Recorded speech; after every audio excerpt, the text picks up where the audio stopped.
Welcome to Just Around the Corner. This is a podcast that explores the lives of interesting people, examining the moments in their lives that encouraged and challenged them, and as a result, made their stories challenge and encourage your life for what's just around the corner for you. My guest today is my brother Ken Mansfield, my friend and the seventh of 7 siblings in our family. He's an RN who works in NICU and PICU departments of major hospitals and has been remarkable in his career. This episode explores 2 things: the joy of being friends as adult siblings and a taste of our friendship by traveling the highways of America as the Brownsign brothers from Boise. May you enjoy it. I'm Dennis Mansfield.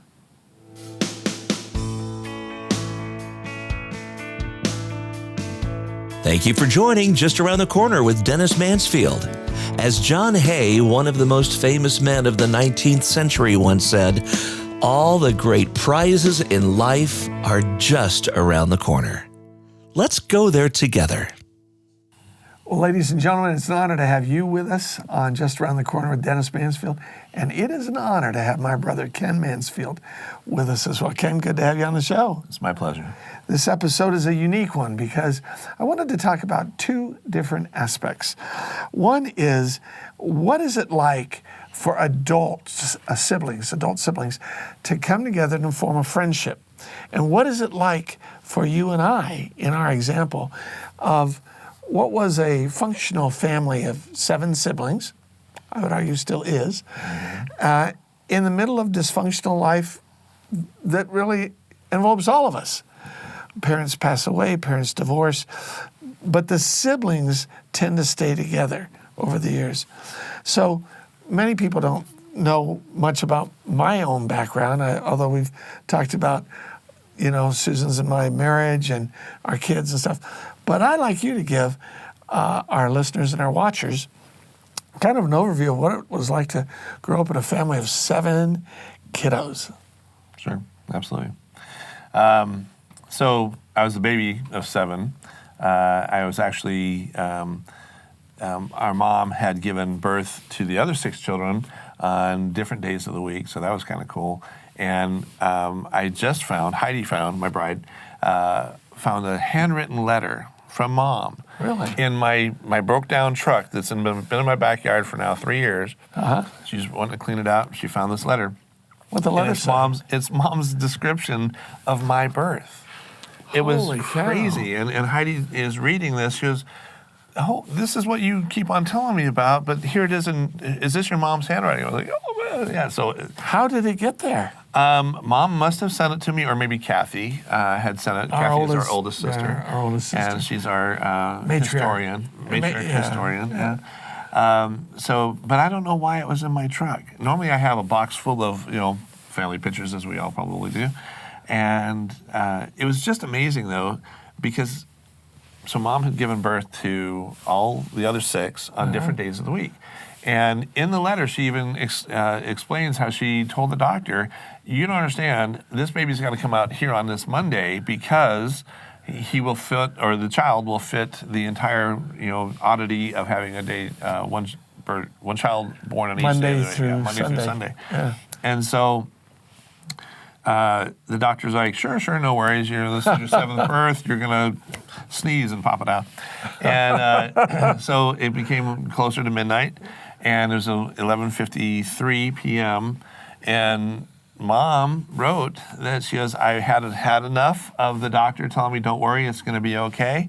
And she said, "I just pushed, and out you came." This is her handwriting. In her handwriting, yes, it was amazing. So it was 7 brothers and sisters. There's Kathy, there's Gary, there's me. Mm-hmm. There's Janet, Joanne, Joyce, and you. Right. You're the 7th. You're the last one. You're coming out.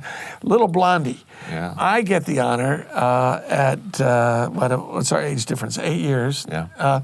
Being there at the hospital, holding this little blonde kid, wondering, what is my relationship going to be like with you? Thinking only as a kid. Right. When you're a kid, you can only think as a kid, right? Absolutely. And then that friendship of that little baby and me became solid. I mean, literally from the moment you could wrestle, from the moment you could crawl or flop over, which I think you're about 10 years old when that happened. Anyway, we had such joy hanging out. Absolutely. What was it like for you to have all these people in front of you who were getting married, going on, one by one, and you're like the last one standing? Yeah. So I got to be at the age of 4 the ring bearer to Kathy, our oldest sister, and her husband Bill, their wedding. And I remember Bill, who I call Bull, because at that age I could not pronounce the I, so it's Bull. Bull came up to me and he put the rings on the pillow and tied a nice little fancy bow. And he said, "Now, Kenny, you have to understand, I can't get married without you.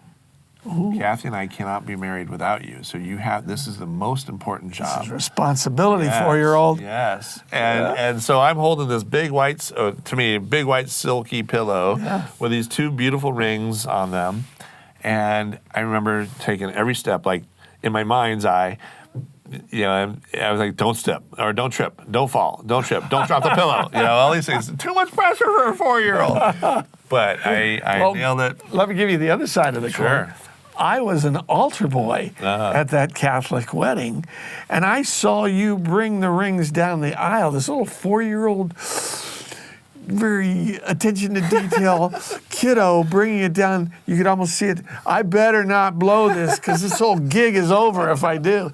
And so I remember with my good friend Mike O'Donnell, we were there in Michigan where we lived at the time as a family, kind of chuckling because you were serious Sam, man.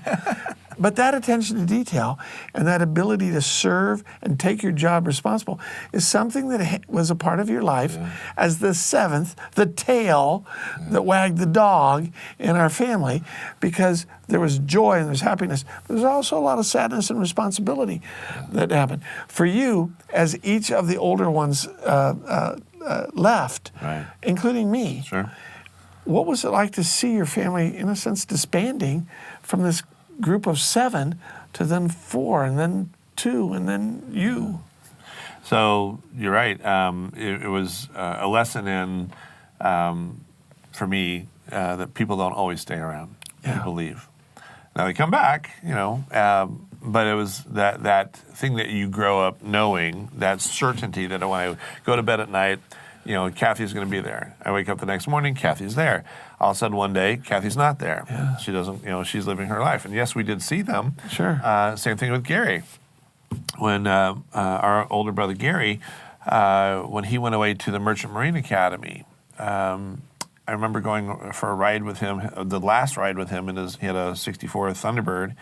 And I just remember him saying, things are going to be different now. Yeah. And I'm not going to be here, and just trying to explain to me, because I think I was 6 at that time, 5 or 6, maybe older. But but it was a point of like recognizing, oh wow, he's leaving too. Kathy went on with her life. Gary's now going on with his life. Which led to you and I becoming super close. Yeah, absolutely. And when we moved to California, our father and Dennis and I drove a 1962 Corvair? 62 Corvair. Unsafe at any speed. And we drove it. We didn't drive it. No, we rode along. This is my dad driving the Corvair. Oh my gosh. So you would have been standing on your leg, Oh my gosh. It was so amazing. And we were pulling a boat. Yeah. Or it was pushing us. I don't know which way. I think it was pushing us downhill for sure. Yeah. But yeah, those things were like, it taught me a lesson of, our father had retired out of the military after 22 years and bouncing around from, Washington to Germany to Texas to all wherever he lived, wherever mom and dad lived, you could bet your bottom dollar that a baby would end up being born there. 7 kids. 7 continents. Yes, 7 continents. Wait a minute, we have to go to Antarctica. No! Nobody wanted to go. But yeah, it was interesting because it taught me that lesson. Back to your question, it taught me a lesson that things change, people move on, and the only certainty is the love of family, the unconditional love of family, and support that we get from our numerous siblings. Interesting thing is that though we don't choose who our siblings are, after our birth and our life, we get to choose who our friends are. Yeah. And the blessing comes that our friend is our brother or sister.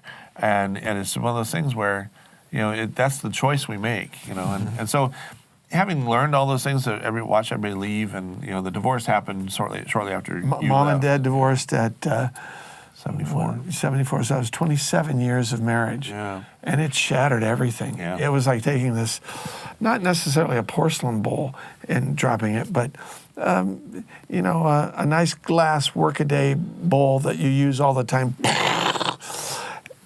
And it was brutal. It was. I remember when you went to West Point, we were so excited. Just amazing. We're a very military family.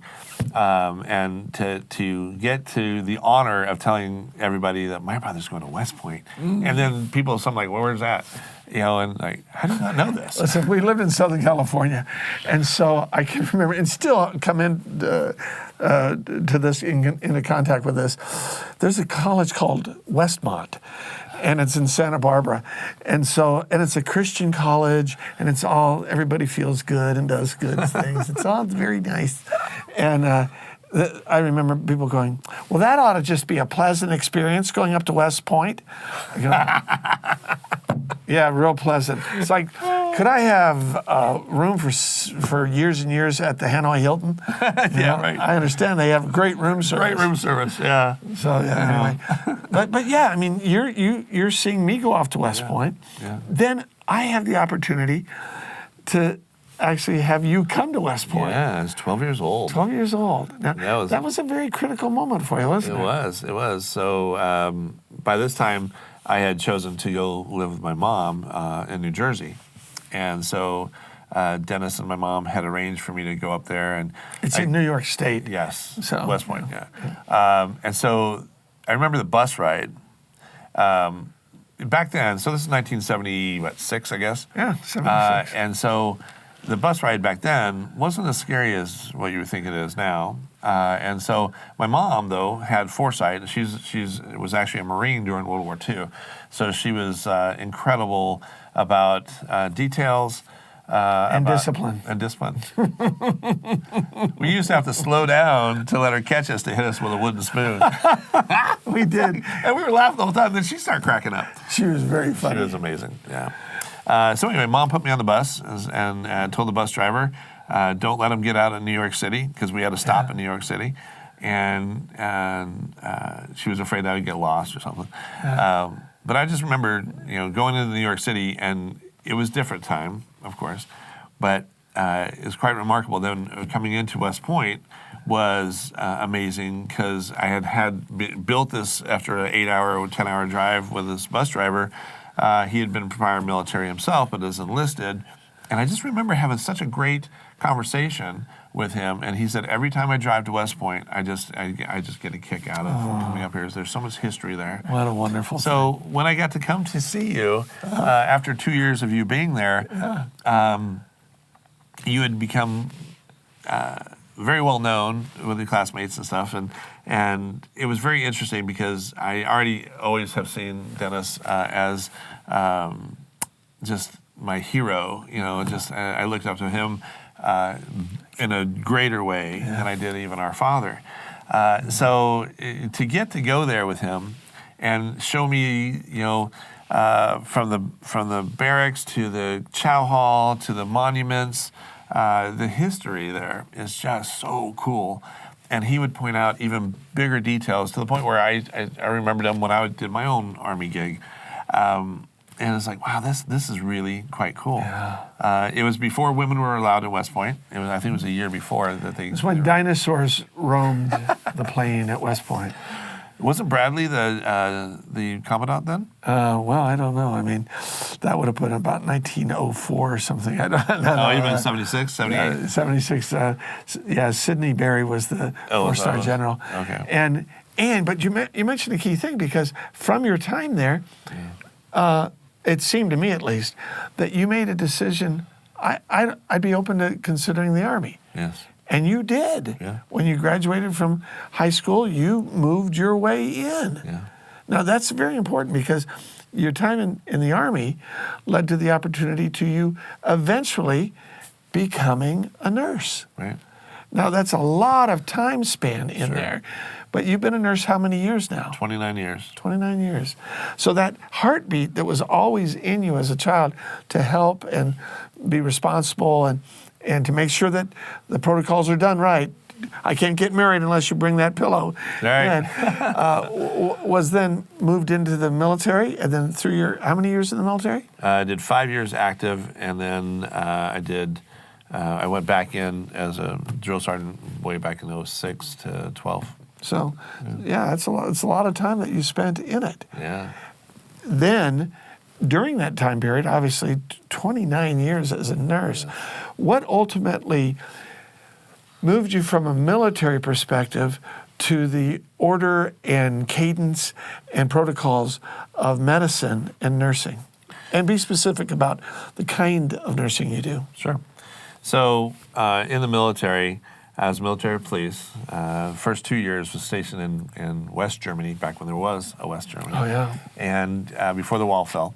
And I was in physical security, meaning that we sat on towers that were about 45 feet tall. You're looking outward, guarding against anybody that would break in to steal items vital to national security. And we actually would fly around in helicopters, repositioning these items. And so that was always a thrill. I always loved helicopters. I wanted to be a helicopter pilot before I became an MP. I had applied for Warrant Officer Flight School. Everything looked great. I was going to get it. And all of a sudden, they decided to go another way. And so that's why I joined the MPs, because first of all, it was only a 2-year course, or a 2-year commitment, rather. Commitment, right. And so, but when I got to Germany, I'd been married, and we were expecting a baby, my daughter, Danielle. And it just opened up, going back to your question, it opened this really cool sense of, this is my time to blossom. This is my time to leave whatever mess behind and build everything for myself. You're no longer the seventh in a line of 7. I'm the daddy. You are number 1. You're Pop. Yeah. You know? Yeah. So that was really quite cool. If anybody's ever been to West Germany in the wintertime, they know about 4-foot snowfalls. It gets really cold, especially when you're going out to these towers to provide security. And so I remember the day that my reenlistment NCO calls me up on the tower and says, "Hey, you ready to reenlist?" I'm like, "Yeah, no." I said, "The only way I'm going to reenlist is if you get me Hawaii and get me there by Christmas."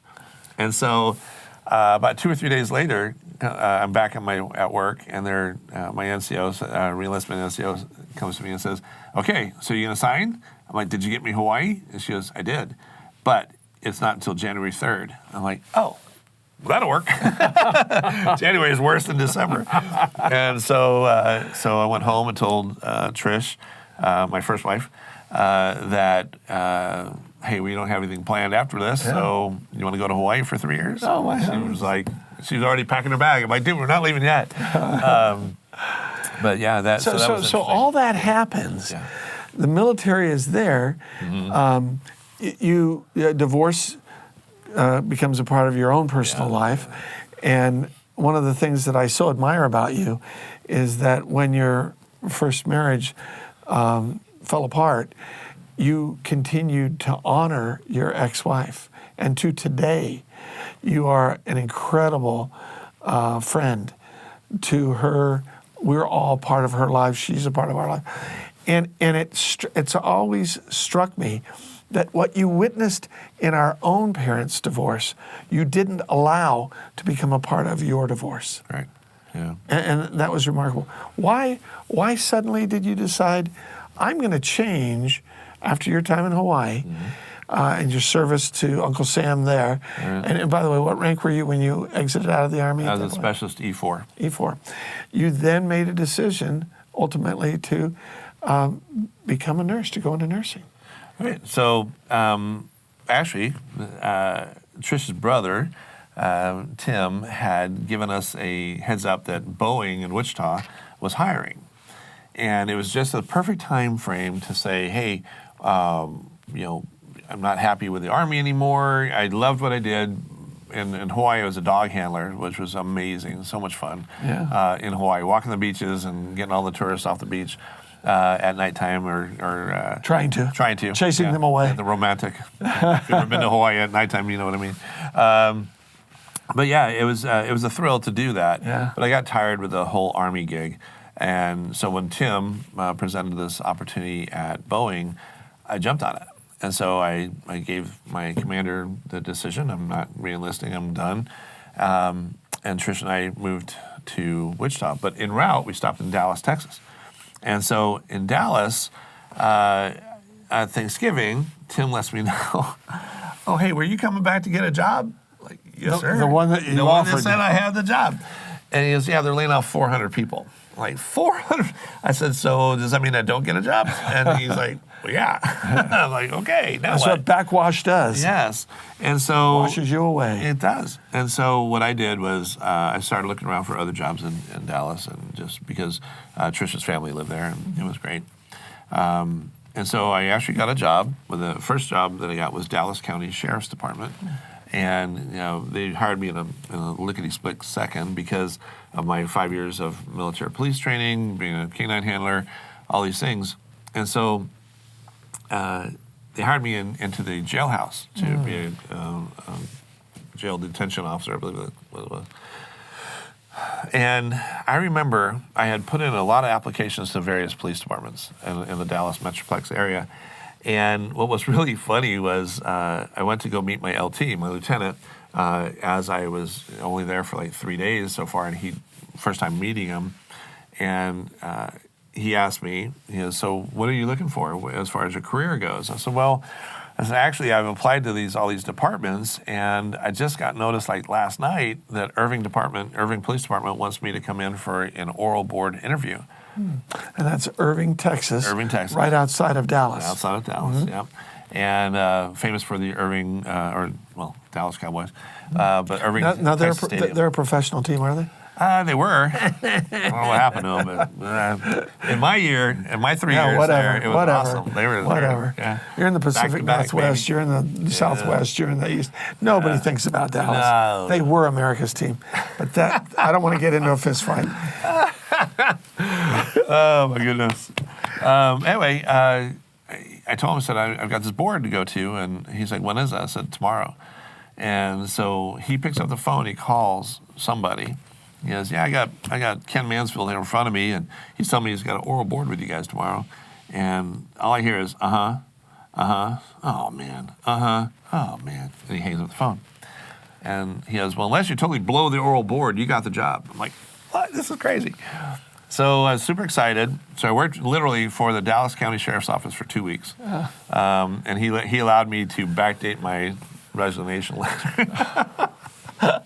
So I got the job at Irving PD, and it was fun. It was old school time. But how did that ultimately? Again, it's service. Yeah. Service in the military, service in the police, and then at some point you decided service that change that would move you 29 years into serving NICU PICU. Right. So there were events that happened that ended up just leaving the department. Yeah. And one of my friends, a very close friend, was a nurse, and he suggested that I pursue nursing. And I remember telling Trish, my first wife, I said, hey, looking back in those days, they had this big piece of paper that had written words on it, and they used to have help wanted things. That's called a newspaper. Yeah, that's it. Yeah. I'm glad I could bring all of our young viewers and listeners. Back in the day, you see, we had this newspaper. I used to throw newspapers, but anyway, that's digress. I think many old people have done that. Yeah. I don't even know what he's talking Whatever. about. I think you were like you made a fortune. I did. Yeah. I was a newspaper magnate. Ooh. So anyway. That's why I wear things in my pockets, because I like to explain to people how important of a newspaper boy I was. Keep going. So anyway, I challenged Trish to maybe think about going to nursing, and she literally told me, she was, "You're more compassionate than I am," and I'm like, "Well, you're right, I am." Wow. So I applied. However, you have to understand, when I was in high school, I was a kid that was never seen in class. As a matter of fact, in one of my English It's called a delinquent, not a student. No, I was there. That's the thing. I was there. They couldn't. And back then, I was 6 foot, whatever, 1 or 2 at the time, and skinny as a rail, and they just never saw me. But I was there, and so just kind of an invisibility. yeah, invisible about you? kind of. Yeah. I wasn't personable. I was shy. Oh, really? Yeah, it was really strange. That is news to me. You're the most gregarious friend I have. Yeah. Certainly the most gregarious brother I have. But well, man, you can't be a brother to yourself. So. Yeah. Okay, you still are. I am. Anyway, yeah, and the idea that you were invisible, Yeah. how'd that play into nursing? I tell you what, I got D's in high school. So I think I graduated with a 1.7 GPA. So that's really not good. It's like, and as a matter of fact, the Army had to, my recruiter had to do some backtracking to make sure everything was okay, that I actually had a diploma, which I did. Anyway, so the nursing thing was interesting because I took one class at a time. And I worked night shifts at the Dallas Hyatt Regency Hotel as I was doing it, and it really became a struggle. I just kept my nose down. My very first grade, though, which was an English class that I got, and I was happy to get a D with in high school, I got an A. And then I took a math class. I got an A. And yes, it was reborn. It was amazing. Like, what? All right, Lord, is this what I'm supposed to be doing? Yeah. Is this really where this is going to go? And the very soft whisper was yes. And so everything worked out fine. It was wonderful. Our mother passed away 2 years into my training or studies, and I remember one of the best instructors I've ever had. She had seen that I had dropped down to low D's for grades, and she said, "Okay, what's happening?" I said, "Well, my mom is, she's passing away, and I'm not focused. I don't know what to do." And she's like, "Okay, here's what we're going to do." And this is a time, and it's probably worse now, but back then it was very difficult to get into nursing school. You had to have all your prerequisites done. You had to have all these things done, and you had to have a very high GPA, like 3.8 or better to get in. Wow. So, having gotten in, and then this instructor saying, "Why don't you take time off?" I'm like, "Wait, no, I can't do that because I won't ever get back in." She goes, "No, I'll guarantee that you will get back in the So this fall." mentor Yes. came into your life, secured the opportunity for you to come back. To now, focus on mom. On the big picture, Yeah, when you came back in, you got your degree. I did. Mom had passed away. Yeah. Why did you go into this form of nursing when there were so many things? Anybody who's ever been to a hospital, been operated on, but I can't imagine that someone would just say, "Here you are at 6'4", big old burly biker looking dude," and you go in and you go, "I want to work with babies."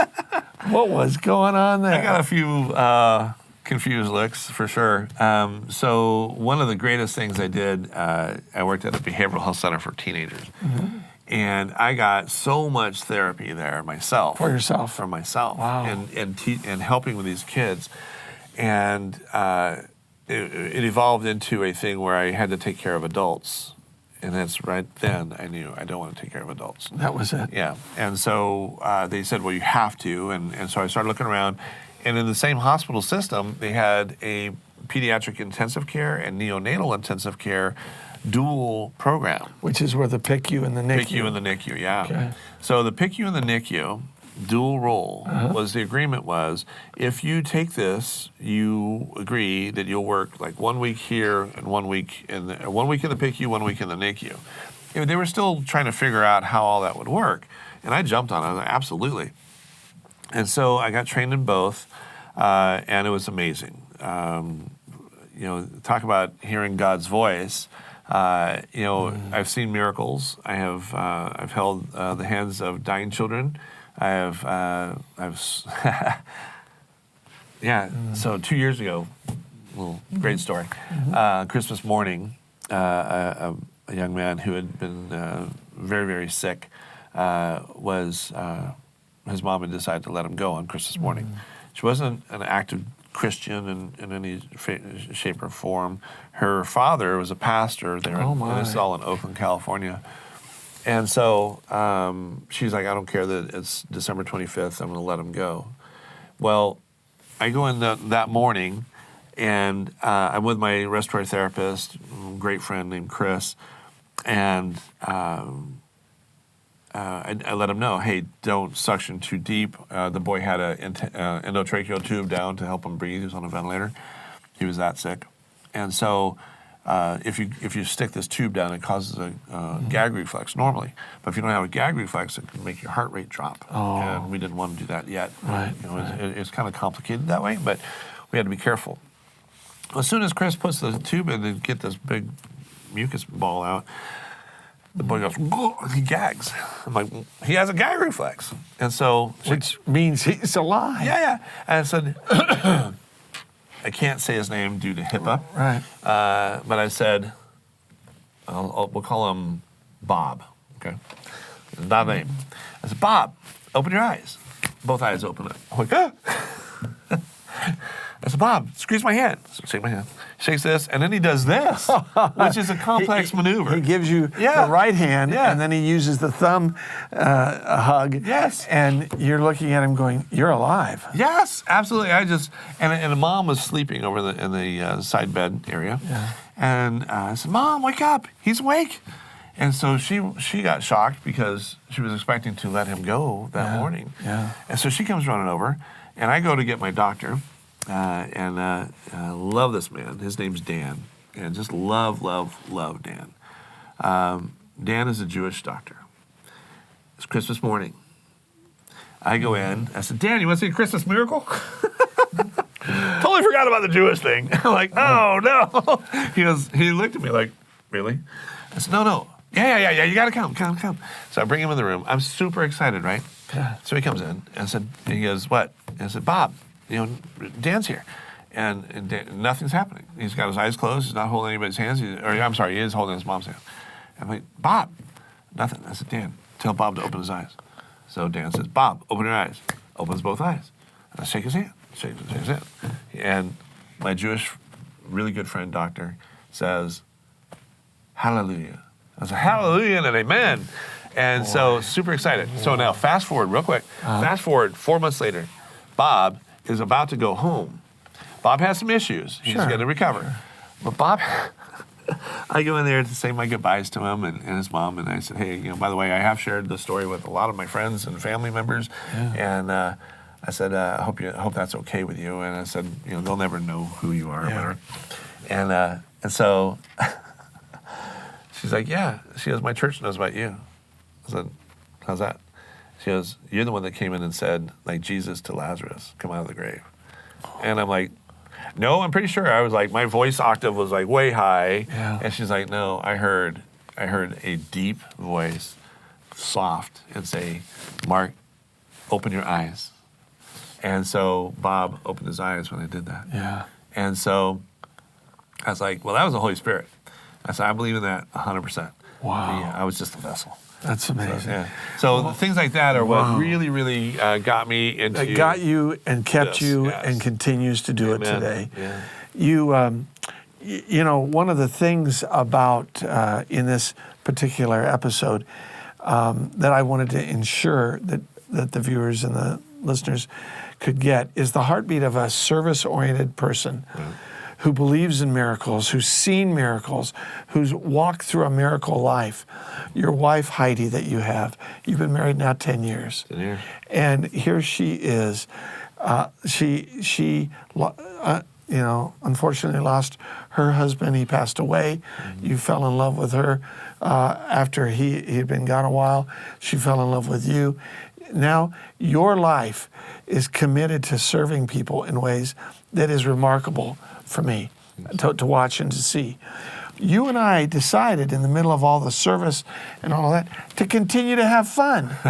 Because going all the way back to your childhood, when I had an Austin Healey Sprite, a beautiful forest green, 1967 Austin Healey Sprite, we would go everywhere. Yes.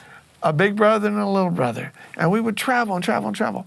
In the course of us becoming adults and friends, obviously continuing to be friends, we started doing something rather crazy. And most people would think, what? You're grown men, what are you doing? We were on a trip, and on that trip, we sat there and we looked and we went, wait a minute, look, there's a brown sign on the highway. Let's go there. And we just pulled off. And we went and saw this historical marker. Yeah. We went, why does nobody know about this? Yeah. And then a little further up on the freeway, I think we're going to Chicago, or I forget where we were headed. Chicago. Yeah. And we ended up stopping off, dropping off, going and finding these things.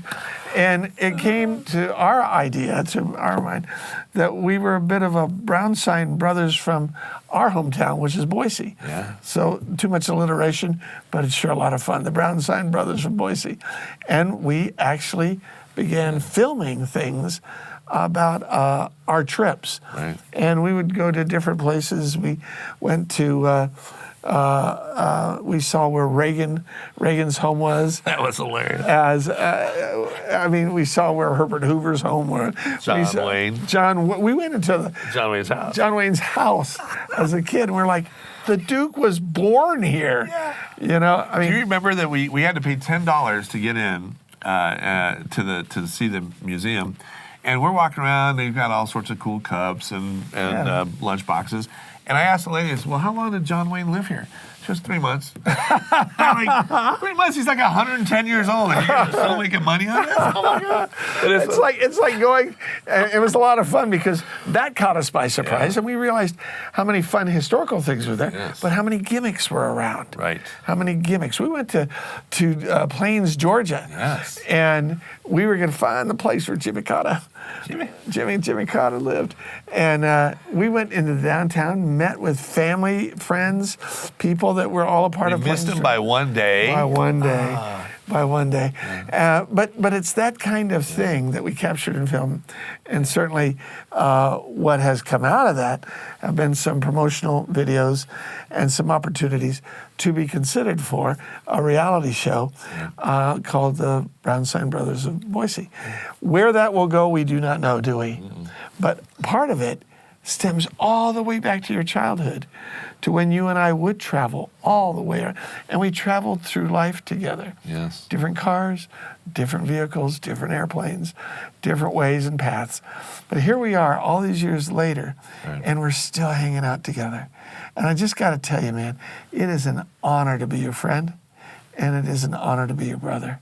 And to be able to see the success in your life with your children, with the opportunity of you investing in my children, investing in my grandchildren, has been marvelous. So the very thing that where you were number 7 out of 7, looking up the pipeline and seeing people go, and you've ended up becoming a bit of a leader in our family by saying, hey, what's the next adventure? Where are we going? What are we going to do as siblings? When can we get together? And I'd like you to speak directly in our closing minutes to the people that are hesitant about reconnecting to their own adult siblings, and maybe should be encouraged. That's number one. And number two, and we'll keep it to about 2 minutes, those that are connected, how they can become even more connected. So speak to our audience. So I think that regardless of what happened as children, as we grow, I believe that there is forgiveness. You know, whether somebody asks you for forgiveness or you just give forgiveness, that's where the healing comes, right? So I believe that if, for me particularly, I love all my siblings out of a unconditional love, right? But there's also the choice that you make. Who do you go to see when you go to town? Do you go to see your sister? Do you go to see your brother? Do you hang out with nieces and nephews? There's been plenty of times that I've dropped everything to go to a niece's or nephew's graduation or whatever, and it means so much. It's that healing process. So I think that if you are on the fence about whether I get back with a sibling or not, think about how short of time we have on this side of the veil. I think to miss that is a horrible betrayal. And when we're in heaven, we'll know everybody and everything will be great. And on this side, though, we're challenged with life, and if we can help one of our siblings out through whatever trials or tribulations they're going through, then it's a better world. I know that there is forgiveness to be had and to be given. And so if you're struggling with abuse, if you're struggling with any kind of whatever the problem might be, right? I think that part of getting back together, there is a healing in that, and it might be very superficial, and it just depends. But if you make the effort to do it, then I think there is healing in that. Well, what about to that brother or sister that you do have a great relationship with, but you've postponed, you haven't gotten to see him? What do you say to that person? I think whatever you do, the time is too short. We're not guaranteed tomorrow. Do it today. Do it as quick as you can. Even if it is through technology, a Marco Polo, if you will. Those things are wonderful because you get to see the person. It might be 2D, but you get to see them, and then you can have conversations. And I think it's very important to reconnect. Good advice. Well, Ken, thanks for being on the podcast for this episode, and thanks for loving me unconditionally, and also having fun, and also traveling and sharing our lives together. So, ladies and gentlemen, Ken Mansfield, an incredible human being, man who traffics in the world of healing, and that I have been an observer of the healing that he's extended and the healing that he's received.